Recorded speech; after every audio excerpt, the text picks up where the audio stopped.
જે રતનપર ટીમ્બામાં રેડ પડે એની શું વિગતે સાહેબ?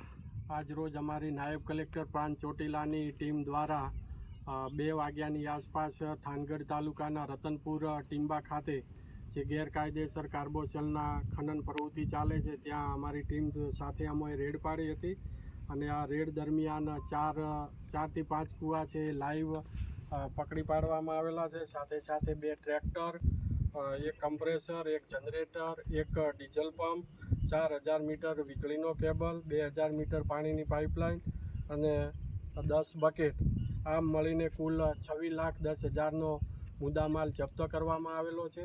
અને આ તમામ જે મુદ્દામાલ છે એ હાલ ખસેડવાની કામગીરી ચાલુ છે. સાથે સાથે અહીંયાથી 20 જેવા એ મજૂરોના કુબાઈ પણ મળી આવેલ છે, જે મજૂરોને પણ સમજૂત કરી અને તેઓ મધ્યપ્રદેશના હોય તેઓને પણ મોકલવાની કામગીરી ચાલુ કરવામાં આવી છે. અને આ જે પણ કોઈ 2 ટ્રેક્ટર જપ્ત કર્યા છે એ ઈસમો કોણ છે અને ક્યારથી આ ખનન કરતા હતા તેઓની શોધખોળ કરી અને તેઓની સામે Gujarat prevention illegal mining, storage and transportation rule 2017 અંતર્ગત કાર્યવાહી હાથ ધરેલ છે.